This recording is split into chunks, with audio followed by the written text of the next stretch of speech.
Hello दोस्तों, welcome to हमारी academy official and my name is अदरा। सो दोस्तों, आज के इस वीडियो में हम बात करने वाले हैं कि आरआरबी एनटीपीसी एग्जाम में आरआरबी एनटीपीसी के सभी लेवल एग्जाम में आपसे डॉक्यूमेंट वेरिफिकेशन के समय कौन कौन से डॉक्यूमेंट आपसे मांगे जाएंगे और कौन कौन से सर्टिफिकेट मांगे जाएंगे, जो आरआरबी ने अपने नोटिस में पूरी तरीके से मेंशन किया हुआ है। क्योंकि आपका CBT 1, CBT 2 और बाकी साइको टेस्ट और आपके टाइपिंग टेस्ट के बाद जो अगला सबसे बड़ा एग्जाम है वो आपका है डॉक्यूमेंट वेरिफिकेशन। यही लास्ट एग्जाम है, यही फाइनल एग्जाम है। इसको आप क्वालिफाई कर लिए तो समझ लीजिए आपकी जॉब 100% पक्की है। तो डॉक्यूमेंट वेरिफिकेशन, सबसे बड़ा क्वेश्चन ये उठता है कि डॉक्यूमेंट वेरिफिकेशन में कौन कौन से डॉक्यूमेंट मांगे जाएंगे, कौन कौन से सर्टिफिकेट मांगे जाते हैं रेलवे एग्जाम में, रेलवे बोर्ड द्वारा कौन कौन से किस किस फॉर्मेट में मांगे जाते हैं, किस किस फॉर्मेट में बने होने चाहिए, क्या क्या डॉक्यूमेंट मांगा जाता है, क्या फोटो कॉपी ओरिजिनल, सब पूरा आज डिटेल में हम बात करेंगे इसी एक वीडियो में। ठीक है, तो कौन कौन से डॉक्यूमेंट मांगे जाते हैं पूरा आज डिस्कशन करेंगे। तो जितने भी कैंडिडेट इस वीडियो को देख रहे हैं जल्दी से चैनल को लाइक कर दीजिए, सब्सक्राइब कर लीजिए, बेल आइकन पर प्रेस कर दीजिए। चलिए बात करते हैं आरआरबी एनटीपीसी एग्जाम। ठीक है, सबसे पहले इसमें level 6, level 4, level 2, level 5 and level 3 इन सभी की अलग अलग पोस्ट है। किसी में टाइपिंग है, किसी में आपका साइको टेस्ट है। ठीक है, तो ये तो अलग रहा कि हाँ सबका अलग अलग पोस्ट है, अलग अलग सभी के एग्जाम प्रोसेस है। लेकिन जो डॉक्यूमेंट वेरिफिकेशन होता है वो सभी लोगों का एक होता है। मतलब सभी लोगों को एक साथ, मतलब एक ही डॉक्यूमेंट वेरिफिकेशन होता है। ये नहीं है कि इनका अलग फॉर्मेट लगेगा और उनका अलग फॉर्मेट नहीं। तो document verification after CBT exam के बाद आपका होता है। तो कौन कौन से डॉक्यूमेंट वेरिफिकेशन लगेंगे general, OBC, SC, ST, EWS candidate के। ठीक है, पूरा डिस्कस करते हैं। तो देखिए सबसे पहले अगर हम बात करेंगे डॉक्यूमेंट वेरिफिकेशन की, ठीक है, तो नोटिस में आरआरबी, जब आप आरआरबी के नोटिस में जाएंगे, जो वैकेंसी निकलते समय जो नोटिस दी रहती है उसी समय डॉक्यूमेंट वेरिफिकेशन के बारे में पूरी तरीके से लिख दिया जाता है। आप उस समय भी, जब फॉर्म भरते समय भी आप पढ़े होंगे। ठीक है, तो क्या क्या मांगा जाता है चलिए देखते हैं। तो देखिए document verification of original document, original आपके डॉक्यूमेंट जितने भी रहने चाहिए ओरिजिनल डॉक्यूमेंट रहने चाहिए, और आपका फॉर्मेट ऑफ सर्टिफिकेट क्या रहना चाहिए ये पूरा मेंशन किया गया है। तो क्या क्या रहना चाहिए, सबसे पहली बात आपका सभी ओरिजिनल डॉक्यूमेंट, ठीक है, और साथ में सभी डॉक्यूमेंट की फोटो कॉपी। ठीक है, सभी ओरिजिनल डॉक्यूमेंट और साथ में, ठीक है, सभी डॉक्यूमेंट की क्या फोटो कॉपी, ये आपको मस्ट ले जानी है। ठीक है, सभी ओरिजिनल, जितने भी ओरिजिनल डॉक्यूमेंट, अभी मैं आगे पूरा बताऊंगा क्या क्या ओरिजिनल डॉक्यूमेंट ले जाना है। ये सभी ओरिजिनल डॉक्यूमेंट और साथ में सभी डॉक्यूमेंट की फोटो कॉपी, और वो भी आपको 2 सेट में करके लेके जानी है। ठीक है, 2 सेट्स में करके लेके जानी है। मतलब एक तरफ आपका ओरिजिनल रहेगा और दूसरी तरफ आपका फोटो कॉपी रहेगा। एक फोटो कॉपी का सेट और दूसरे फोटो कॉपी का सेट, मतलब 2 फोटो कॉपी का पूरा सेट रहेगा, और ओरिजिनल डॉक्यूमेंट अलग से पूरा रखा रहेगा आपका। ठीक है, तो ये आपको पूरा कंबाइन करके ले जाना है। जहां पर भी आपको डॉक्यूमेंट वेरिफिकेशन के लिए बुलाया जाएगा उस समय आपको ये सब पूरा लेकर जाना है। ठीक है, तो फर्स्ट ये हो गया। सेकंड अगर हम बात करेंगे सभी कैंडिडेट को, ठीक है, अपने डॉक्यूमेंट, जितने भी डॉक्यूमेंट उनसे मांगे जाएंगे, देखिए उनकी स्कैन कॉपी मतलब जो स्कैनर से, ठीक है, स्कैनर से स्कैन करके सभी डॉक्यूमेंट को, सभी कैंडिडेट के लिए है चाहे वो किसी भी कैटेगरी के, तो उसकी स्कैन कॉपी, मतलब सभी डॉक्यूमेंट स्कैन कॉपी, वो भी ट्रू कलर में। ट्रू कलर मतलब क्या, मतलब साफ एकदम हो, आपका जैसा डॉक्यूमेंट है उसी कलर में। ये नहीं कि व्हाइट कलर में आपका डॉक्यूमेंट, मतलब सर्टिफिकेट आपका क्लास 10 का ग्रीन कलर में है तो आपने सफ़ेद में करके स्कैन कर दिया। नहीं, जिस कलर में है उसी कलर में सभी डॉक्यूमेंट, सभी ओरिजिनल डॉक्यूमेंट को आपको क्या करना है, अब आरआरबी के अपने सभी सर्टिफिकेट को भी, मतलब डॉक्यूमेंट के साथ साथ सभी सर्टिफिकेट को, ठीक है, डॉक्यूमेंट वेरिफिकेशन, ठीक है, की तिथि मतलब डेट से पहले आपको www.rrbd.db.in पोर्टल पर क्या करनी है, आपको अपलोड करनी है। तो जितने भी आपके डॉक्यूमेंट हैं और जितने भी आपके सर्टिफिकेट हैं उसे आपको क्या करना है, डॉक्यूमेंट वेरिफिकेशन का जब डेट आ जाएगा तो उस समय आपको नोटिस में पूरी तरीके से बता दिया जाएगा। और नोटिस में बताने के साथ साथ ये भी बताया जाएगा कि आपको rrbd.in पोर्टल पे क्या करना है, आपको अपने सभी डॉक्यूमेंट और सभी जितने भी सर्टिफिकेट है सभी को वहाँ पे स्कैन किया हुआ सभी को वहाँ पे अपलोड करना है। आरआरबी की वेबसाइट पे जाके अपना रोल नंबर, अपना नाम ये डालकर जब आप रजिस्ट्रेशन ओपन करेंगे, ठीक है, तो आपका पूरा फॉर्मेट खुल जाएगा। फिर वहाँ पे आपको पूरा डॉक्यूमेंट आपको स्कैन करके वहाँ पे अपलोड करना है। ये आपको डॉक्यूमेंट वेरिफिकेशन का जब नोटिस आएगा, ठीक है, तो उस समय पहले आपको बता दिया जाएगा पूरी तरीके से, इसके लिए भी नोटिस आ जाएगा। और वैसे ये नोटिस में लिखा था इसलिए मैं आपको पूरी तरीके से अभी से बता देता हूँ। ये आपका नोटिस में लिखा हुआ है, मैं अलग से नहीं बोल रहा हूँ। आप आरआरबी के एनटीपीसी का नोटिस अगर आप ओपन करोगे जो वैकेंसी के समय निकली थी तो उसमें आपका ये पूरी तरीके से मेंशन किया हुआ है। ठीक है, चलिए अब देखिए ऑल डॉक्यूमेंट आपके जो हैं वो सीरियल क्रम में लगेंगे। ठीक है, सभी डॉक्यूमेंट आपके जितने भी डॉक्यूमेंट है वो आपके इसी क्रम में आपके लगेंगे, इसी क्रम में जिस क्रम में मैं बता रहा हूँ। ठीक है, सीरियल क्रम में आपको लगाना है, सीरियल वाइज लगाना है। तो पहले अब बात करते हैं कौन कौन से डॉक्यूमेंट अब आपके लगेंगे, ठीक है।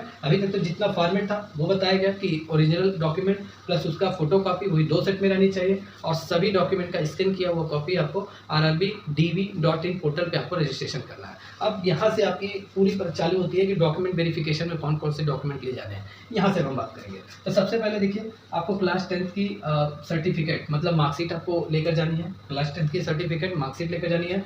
उसमें आपका डेट ऑफ बर्थ मेंशन होना चाहिए और पेरेंट्स का नेम यहीं से वेरीफाई किया जाएगा। मतलब जो आपका डेट ऑफ बर्थ जो वेरीफाई किया जाएगा वो क्लास 10 के मार्कशीट से वेरीफाई किया जाएगा, एंड जो आपका पेरेंट्स का जो नेम है वो भी आपका क्लास 10 के सर्टिफिकेट से वेरीफाई किया जाएगा। तो क्लास 10 की सर्टिफिकेट मस्ट है, सभी को लेकर जानी है, चाहे वो ग्रेजुएट पोस्ट से अप्लाई किए हैं आप, चाहे नॉन ग्रेजुएट मतलब क्लास 10th क्लास 12 से आपने अप्लाई किया हुआ है तो आपको जरूर लेकर जानी है, ठीक है। तो क्लास 10 का सर्टिफिकेट मस्ट है।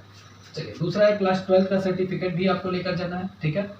थर्ड है ग्रेजुएट सर्टिफिकेट भी आपको लेकर जानी है। जितने लोग अभी ग्रेजुएट नहीं हुए हो, क्लास 12th में ही हो, तो उन्हें कंपलसरी नहीं है कि हाँ वो ले जा सकते हैं, ठीक है। लेकिन जो लोग ग्रेजुएट हो चुके हैं और चाहे वो ग्रेजुएट से फॉर्म भरे हैं RRB NTPC में या इंटरमीडिएट लेवल पर उन्होंने फॉर्म भरा है, अगर वो ग्रेजुएट हो चुके हैं तो वो डॉक्यूमेंट ले जा सकते हैं, मतलब ये सर्टिफिकेट आप ले जा सकते हैं, ठीक है। कोई जो ग्रेजुएट पोस्ट से जिन्होंने अप्लाई किया हुआ उन्हें तो ग्रेजुएट सर्टिफिकेट ले जाना है, ग्रेजुएशन की मार्कशीट उन्हें ले जानी है। लेकिन जिन लोगों ने इंटरमीडिएट से अप्लाई किया हुआ है और ग्रेजुएट अभी नहीं हुए हैं तो उनके लिए कोई कंपलसरी मतलब उनके लिए कोई ज़रूरत नहीं है अगर वो ग्रेजुएट नहीं हुए हैं, ठीक है। तो सीधी सी बात है, ग्रेजुएशन का सर्टिफिकेट आपको ले जाना है। फोर्थ यह है कि आपको SC ST सर्टिफिकेट भी आपको ले जानी है।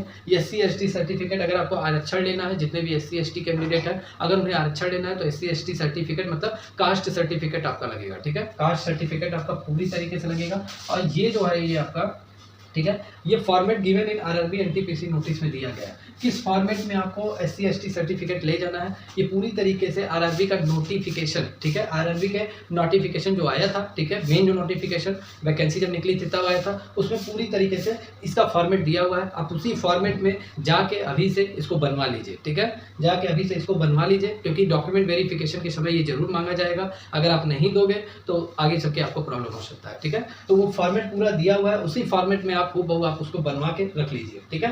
SC ST कैंडिडेट जितने भी हैं, ठीक है। और वैसे इसके लिए मैं अलग से एक कंपलसरी वीडियो पूरी तरीके से बना दूंगा कि SC ST का फॉर्मेट कैसा रहना चाहिए, मतलब नोटिफिकेशन का पूरा जितना फॉर्मेट है उसके बारे में जितने आर्टिकल लिखे गए, जितनी बातें कही गई हैं उसको, और सर्टिफिकेट जो उसका प्रोफार्मा जो दिया गया है उस पर मैं पूरा एक कंप्लीट वीडियो बना दूंगा। जितने लोग SC ST कैंडिडेट हैं, अगर आप चाहते हैं कि मैं हाँ उसके लिए कंपलसरी वीडियो बनाऊँ तो कमेंट सेक्शन में कमेंट करके जरूर बताइए, ठीक है। चलिए आगे बात करते हैं। देखिए, OBC नॉन क्रीमी लेयर, ठीक है, जो नॉन क्रीमी लेयर, एक आपका होता है क्रीमी लेयर और एक होता है नॉन क्रीमी लेयर। तो नॉन क्रीमी लेयर वालों को मतलब OBC NCL वालों को सर्टिफिकेट भी देना है, और भी किस फॉर्मेट में, एनेक्सर सेकंड के फॉर्मेट में उन्हें देना है, ठीक है। ये भी आपका नोटिफिकेशन में दिया हुआ है, ठीक है। और ये जो सर्टिफिकेट है ये 1 साल से अधिक का पुराना नहीं होना चाहिए, ये पूरी तरीके से कह दिया गया है। और कब तक नहीं पुराना होना चाहिए, डॉक्यूमेंट वेरिफिकेशन की तिथि से। मतलब मान लीजिए डॉक्यूमेंट वेरिफिकेशन का डेट आज है तो आज से 1 साल पहले तक का, 1 साल के अंतराल में होना चाहिए, उससे पुराना नहीं होना चाहिए, मतलब आज से 1 साल से अधिक पुराना नहीं होना चाहिए, ठीक है। ये देखिए ये मेंशन कर दिया गया है, पूरी तरीके से RRB के नोटिस में कहा गया है, ठीक है। चलिए, EWS सर्टिफिकेट की अगर हम बात करें तो EWS income and asset certificate भी आपको दिखानी है, ठीक है। जितने भी EWS इकोनॉमिकल वीकर सेक्शन जितने भी कैंडिडेट अगर EWS से अप्लाई किए हैं, ठीक है, तो उन्हें इनकम एंड एसेट सर्टिफिकेट आपको ये वहाँ पे ले जाके मतलब डॉक्यूमेंट वेरिफिकेशन के समय आपको शो करना है, ठीक है, दिखाना है। और वो भी किस फॉर्मेट में आपको ये सर्टिफिकेट दिखाना है, एनेक्सर 3, ठीक है। OBC नॉन क्रीमी लेयर किस फॉर्मेट में, एनेक्सर 2 और EWS कैंडिडेट एनेक्सर 3।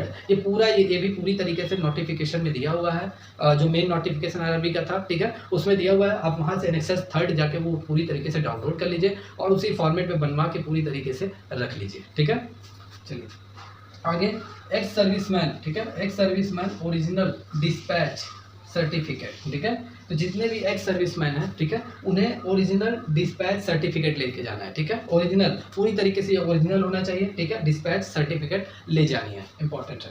चलिए, जितने भी दिव्यांग कैंडिडेट हैं, ठीक है, जो दिव्यांग कैंडिडेट है उनका जो मेडिकल सर्टिफिकेट लगता है, जो उनके राज्य सरकार से दिया जाता है बनवाकर, ठीक है, अगर वो राज्य सरकार की किसी भी हॉस्पिटल अस्पताल से अगर वो बनवाते हैं मेडिकल सर्टिफिकेट, तो वही मेडिकल सर्टिफिकेट आपको ले जानी है। जरूरी नहीं है कि केंद्र सरकार की तरफ से ये पूरा रहना चाहिए। ये आपको मेडिकल सर्टिफिकेट सभी राज्य सरकार के जितने भी दिव्यांग कैंडिडेट हैं, वो सरकारी अस्पताल, प्राइवेट अस्पताल नहीं, सरकारी अस्पताल से पूरी तरीके से इस मेडिकल सर्टिफिकेट को बनवा लीजिए, और ये जो उनका बना हुआ रहता है ये लगेगा, ठीक है। अगला है 9th number, no objection certificate, NOC। No objection certificate, NOC, ये किसे किसे दिखाना है? तो देखिए, नो ऑब्जेक्शन सर्टिफिकेट जो लोग इस समय गवर्नमेंट जॉब में है, गवर्नमेंट एम्प्लॉई है, ठीक है, अब वो रेलवे की नौकरी लेना चाहते हैं, रेलवे में जॉब लेना चाहते हैं और पहले से ही वो एम्प्लॉई है, ठीक है, तो उन्हें NOC सर्टिफिकेट देना है, मतलब no objection certificate document verification के समय उन्हें प्रस्तुत करना है, दिखाना है, ठीक है। ये पूरी तरीके से लगेगा तो लगेगा, ये कंपलसरी है, मस्ट है, ठीक है, जितने भी गवर्नमेंट एम्प्लॉई है, और साथ साथ में एक्स सर्विसमैन वालों का भी लगेगा, ठीक है, एक्स सर्विसमैन वालों का भी नो ऑब्जेक्शन सर्टिफिकेट लगेगा। जो गवर्नमेंट जॉब में है और जो एक्स सर्विसमैन वाले हैं उनका भी NOC सर्टिफिकेट पूरी तरीके से माना गया है और ये लगेगा, ठीक है। चलिए आगे बात करते हैं। जिन लोगों ने, ठीक है, ऑफलाइन चालान किया था पोस्ट ऑफिस से, उसकी रसीद चाहिए। देखिए इसका मतलब क्या हुआ, मतलब जब फॉर्म निकला था RRB रेलवे NTPC का, तो बहुत सारे लोग क्या करते थे, ऑनलाइन चालान मार दिए थे, ठीक है। ऑनलाइन मतलब जहाँ से वो फॉर्म भरवा रहे हैं, अपने हाथ से भर रहे हैं, तो net banking, credit card, ATM, जिससे भी उनका जिससे भी सुटेबल हो रहा था, ATM OTM, जिससे भी पूरा, उससे उन लोगों ने फॉर्म फिलअप करते समय ही चालान पूरी तरीके से पे कर दिया था रेलवे का। और बहुत कुछ कैंडिडेट ऐसे रहे होंगे जो फॉर्म तो कंप्लीट कर लिए, लेकिन जो चालान था वो डाकखाने से, मतलब पोस्ट ऑफिस से उन्होंने चालान पूरी तरीके से अपना कटवाया था और पोस्ट ऑफिस के थ्रू चालान भरा था, मतलब RRB NTPC का, रेलवे का जो चालान होता है वो पोस्ट ऑफिस से भरा था, ठीक है। तो पोस्ट ऑफिस से जब उन लोगों ने चालान फिलअप किया था, भरा था, तो वहाँ से उन्होंने चालान पूरा किया था, तो पोस्ट ऑफिस से आपको एक रसीद मिली होगी, ठीक है। उसी रसीद की आपकी क्या फोटो कॉपी और वो पूरा ओरिजिनल रसीद आपका लगेगा, ठीक है, ये इंपॉर्टेंट है। चलिए अगला है आपका आधार कार्ड, आपका आइडेंटिटी कार्ड एक आपका होना चाहिए, उसमें आपकी फ़ोटो होनी चाहिए। तो आपका आधार कार्ड, पैन कार्ड और ड्राइविंग लाइसेंस, जितने भी है डॉक्यूमेंट, जितने भी ये आइडेंटिटी कार्ड है, ये आपको लेकर जाने हैं, ठीक है। कोई भी एक आप ले जा सकते हो, या आधार कार्ड, पैन कार्ड या ड्राइविंग लाइसेंस, ये आपका मस्ट है, मांगा जाएगा, ठीक है। चलिए अगला अगर हम बात करेंगे 2 पासपोर्ट साइज फ़ोटो, वो भी कलर वाली, तो आपकी 2 पासपोर्ट साइज कलर वाली फ़ोटो लगेगी, ठीक है। जो आपने फॉर्म फिलअप करते समय जो फोटो अप्लाई किया था, अगर वही आप ले लोगे तो और अच्छी बात है। अगर आपके पास नहीं है तो आप कोई ऐसा RRB का कोई दबाव नहीं है कि आप वही फोटो लेकर आओ। नोटिस में उन्होंने बस यही कहा है कि 2 पासपोर्ट साइज आपकी फोटो रहनी चाहिए, कलरफुल लेकर रहनी चाहिए, ठीक है। और ये जितने भी RRB के नोटिस में कहे गए थे पूरा मेंशन है आपके सामने, ठीक है।